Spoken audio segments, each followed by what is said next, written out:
Queridos irmãos, saúdo a todos com a paz do nosso Senhor Jesus Cristo. Estamos de volta para mais um estudo indutivo no Evangelho de Mateus. Hoje o texto, Mateus 7, 13 e 14. Então, Mateus capítulo 7, verso 13 e verso 14, nos quais Jesus fala sobre dois caminhos e duas portas. Eu te convido à leitura da palavra, da Bíblia. Diz assim o texto sagrado: Entrai pela porta estreita, larga é a porta e espaçoso o caminho que conduz para a perdição, e são muitos os que entram por ela. Porque estreita é a porta e apertado o caminho que conduz para a vida, e são poucos os que acertam com ela. Amém. Mateus 7, 13 e 14 é o texto que nós vamos estudar usando o método indutivo de observação, interpretação e aplicação. Oremos ao nosso Pai. Senhor Deus, Criador, Deus maravilhoso, Deus bondoso, pedimos que o Senhor nos ajude a interpretar a Tua palavra, a aplicar a Tua palavra. Oramos assim em nome de Cristo Jesus. Amém. Irmãos, então aqui vamos já diretamente para as perguntas de observação. A primeira: quais são os dois pares de alternativas apresentados neste texto? Então, neste texto, nesses dois versículos, tem dois pares de alternativas. Quais são esses dois pares? Duas portas e dois caminhos. Então, esses são os dois pares. Então, Jesus fala de duas portas e fala também de dois caminhos.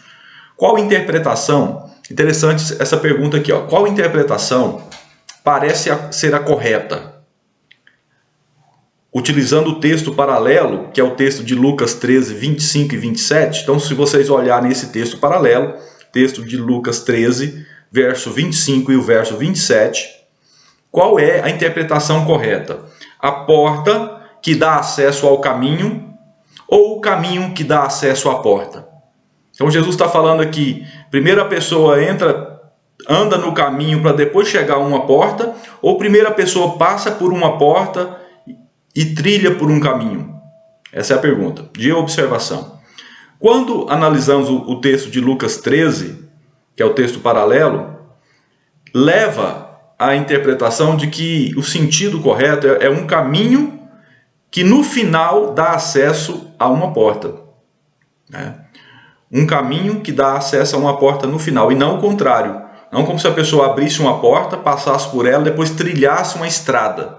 Não, a porta está no final da estrada. Por quê? Porque lá no texto de Lucas, Jesus fala que no final, quando Cristo voltar, o dono vai se levantar e vai fechar essa porta. E as pessoas vão ficar de fora. Então a ideia é que as pessoas já estavam andando no caminho e a porta foi fechada. E justamente andando no caminho de perdição, no caminho de iniquidade. O texto de Lucas dá esse sentido. Outra pergunta aqui, o caminho apertado leva a uma porta? Essa é a pergunta, para completar, a frase. O caminho apertado leva a uma porta? Resposta: uma porta estreita. E o caminho espaçoso leva a uma porta? Resposta está aí no verso 13, é uma porta larga. Então, caminho apertado, porta estreita. Caminho espaçoso, porta larga. São os dois pares de alternativas apresentados por Jesus neste texto. Outra pergunta, Jesus conclama os discípulos a trilhar qual caminho e a entrar por qual porta. Então, aí no verso 13, Jesus fala, entrai. Lá em Lucas, Jesus fala, esforçai-vos por entrar, ou para entrar. Jesus quer que os seus discípulos andem em qual caminho e entrem em qual porta. Andem no caminho apertado, e passem pela porta estreita. Então, caminho apertado e porta estreita, esse é o desejo de Jesus Cristo para os seus discípulos. Outra pergunta de observação: qual caminho tem mais pessoas e qual porta é mais utilizada? É uma pergunta retórica, Então, qual caminho tem mais pessoas? O caminho espaçoso, ele cabe mais pessoas. E qual porta tem sido mais utilizada? Qual porta tem sido mais utilizada? Infelizmente, a porta larga. O caminho apertado e a porta estreita são utilizados por menos pessoas. Última pergunta de observação: quais são os destinos de cada caminho porta?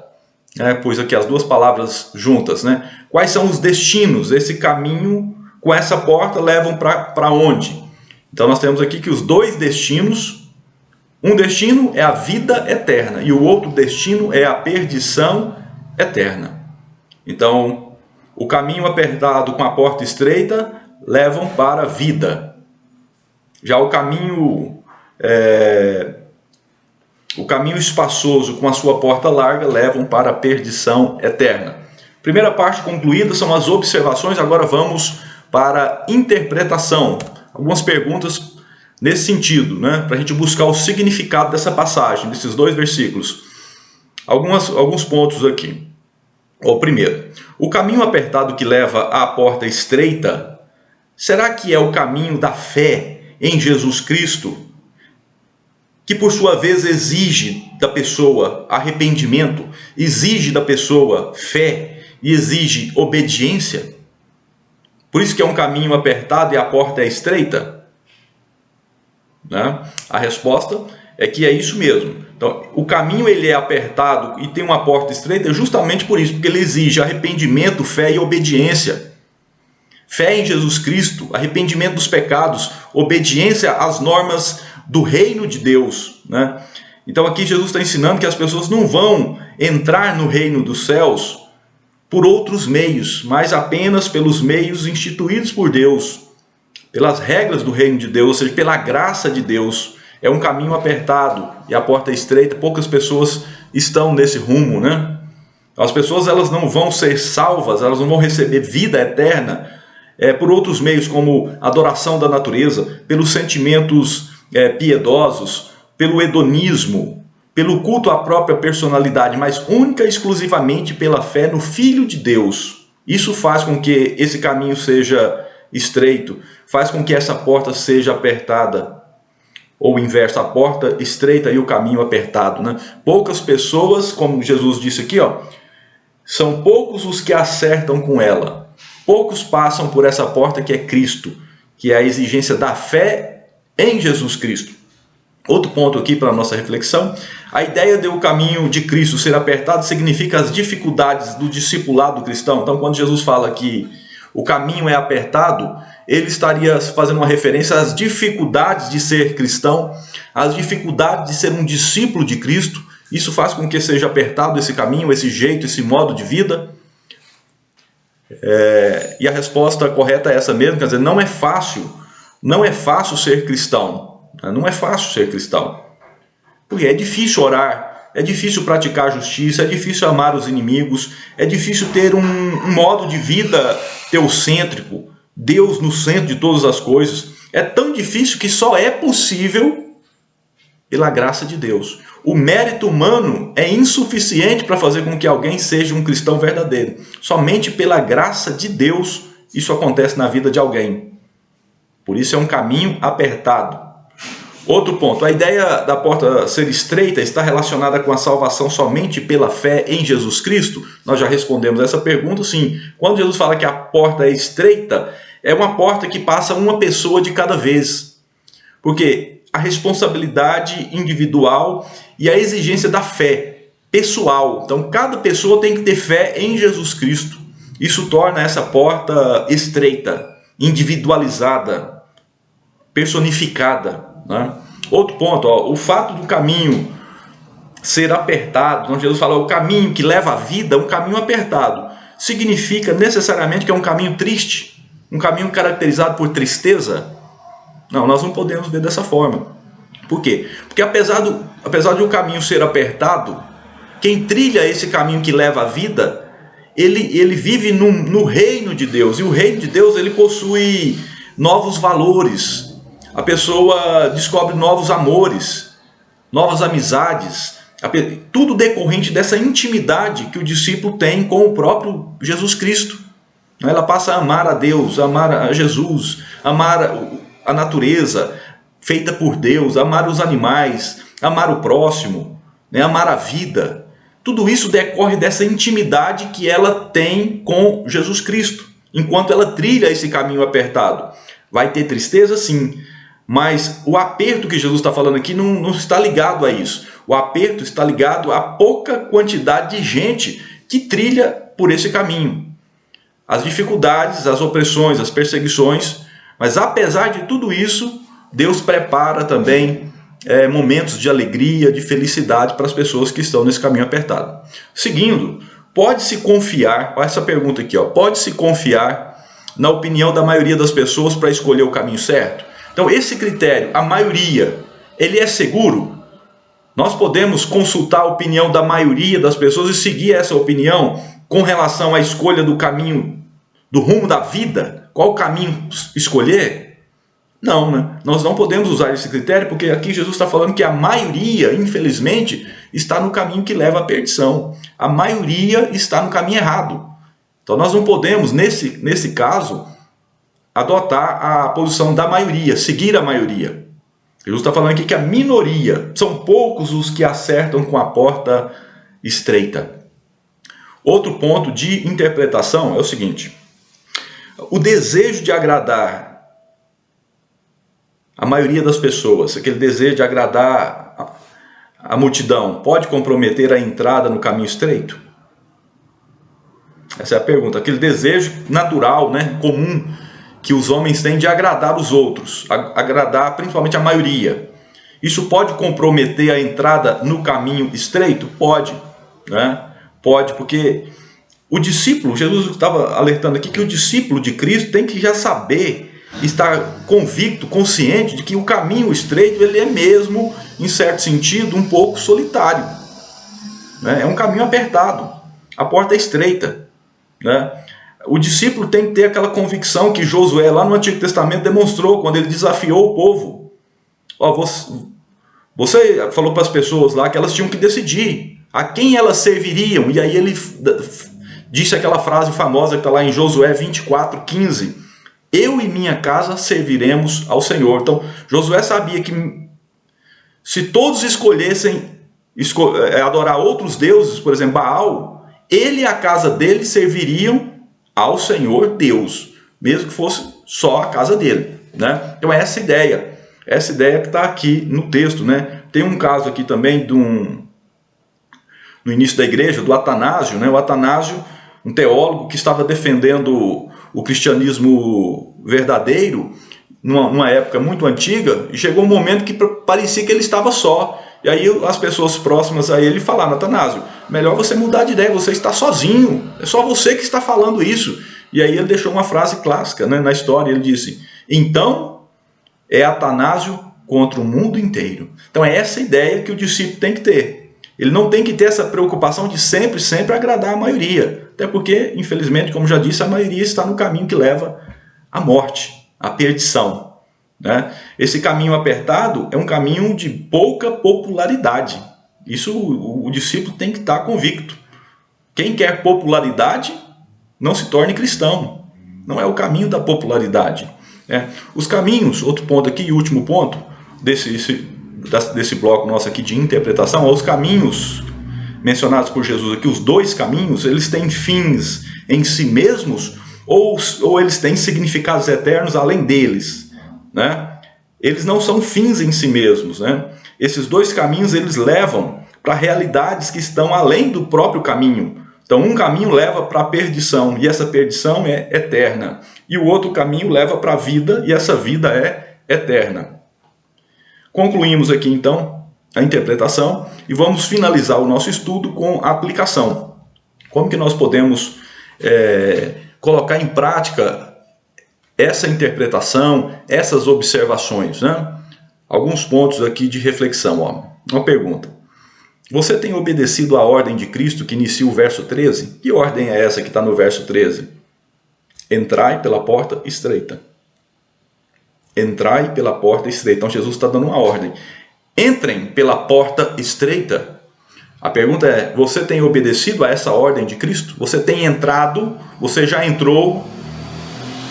Você está trilhando o caminho que leva a essa porta, né? O caminho apertado que leva a essa porta. Então, para entrar nessa porta, tem que trilhar o caminho apertado, o caminho da fé em Cristo, o caminho do discipulado cristão, que tem as suas dificuldades.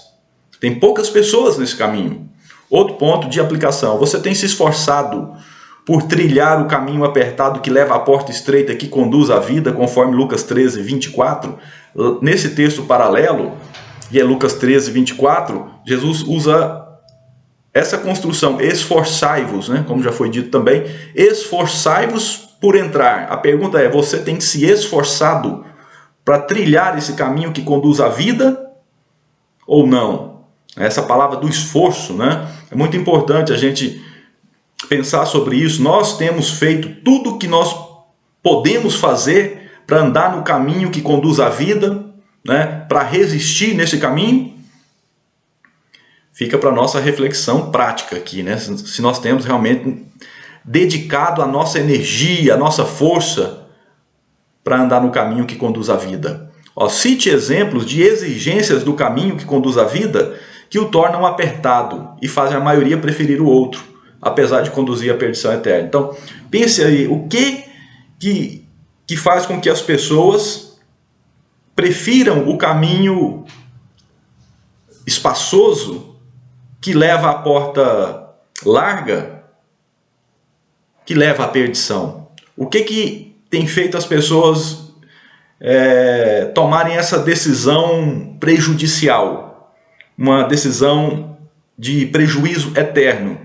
Por que as pessoas não querem andar no caminho apertado, que passa por uma porta estreita, mas que no final leva à vida eterna? Pus alguns exemplos aqui. O exercício é você pensar sobre isso, né? O que tem feito as pessoas tomarem essa decisão? Exemplo, a contracultura cristã. Então, a contracultura cristã, muita gente tem dificuldade com essa contracultura. O que é essa contracultura cristã? São os valores do reino de Deus que são difíceis para a cultura dominante. Então, por exemplo, quando Jesus determina, orienta, exige o amor ao inimigo, né? O cristão deve amar os inimigos. Isso é uma contracultura, isso é difícil de ser entendido. Então, muita gente, por causa disso, prefere o outro caminho, né? Que é um caminho que prega o contrário, que prega a vingança, né? Que prega a retaliação, o olho por olho, né? Quando Jesus fala do perdão, da pacificação, são exigências do reino de Deus que dificultam para muitas pessoas, né? Porque elas pensam que isso depende do mérito humano. Nós sabemos que para conseguir atender a essas exigências, somente pela graça de Deus. Então, a teocentricidade, essa característica do cristão de interpretar o mundo, de ter uma cosmovisão centrada em Deus. Deus está no centro, Deus é a razão principal, é o valor, é a pessoa mais importante de tudo, né? Então, a vida, o trabalho, tudo que a pessoa faz é interpretado a partir da glória de Deus, né? Do louvor a Deus, da adoração a Deus. Isso é a teocentricidade, né? Isso muita gente não aceita. Por quê? Porque isso retira o homem do centro do universo, né? Isso retira o homem, e muitas pessoas se amam muito. Então isso dificulta para muitos, né? Essa exclusividade, a exclusividade de Cristo como mediador da salvação. Muita gente não aceita, não, mas a salvação não é só por Jesus Cristo. Muita gente fala isso, né? Está errado. A salvação é somente por meio do Filho de Deus, Jesus Cristo. Ele é o único mediador. Isso é absoluto. Então esse caráter absoluto da mediação de Cristo faz com que muita gente fale, não, esse caminho eu não quero o caminho mais que tem outras possibilidades, um caminho mais relativo, né? Cada um tem a sua verdade. Então, quando o cristão fala Jesus é a verdade, Jesus é o caminho, Jesus é a verdade, Jesus é a vida, tem gente que fala, não pode falar assim de forma tão absoluta. Jesus pode ser o caminho, uma verdade, uma vida, né? Mas não o caminho, a verdade e a vida. Então, a exclusividade do cristianismo, né, dificulta. Muita gente usa isso para preferir o caminho mais largo, onde tem mais pessoas, né? Aparentemente um caminho melhor, um caminho mais alegre, um caminho liberal, mas que no final leva à perdição eterna, né? A necessidade que Jesus fala de negar a si mesmo, né? De negar a si mesmo também é um ponto que faz com que muitas pessoas escolham um caminho errado. No final é o pecado, né? É o pecado que faz com que as pessoas não escolham a Deus. É que faz com que as pessoas sejam inimigas de Deus. É o pecado que está na origem dessa escolha equivocada. E por último, você louva a Deus porque está no caminho apertado, Você louva a Deus porque está no caminho apertado, que leva à porta estreita, ou as dificuldades do caminho às vezes dificultam esse louvor? Vamos finalizar com esse ponto. As dificuldades têm te impedido de louvar a Deus e agradecer porque você está no caminho certo? Ou não? Ou você tem alcançado misericórdia e graça de Deus e tem conseguido adorar, louvar a Deus apesar das dificuldades da vida? Que você tenha uma semana abençoada, que Deus permita que continuemos nessa sequência do estudo indutivo no Evangelho de Mateus, voltada para pequenos grupos. E finalizo te conclamando, te convidando a participar de um pequeno grupo. É bênção de Deus na nossa vida.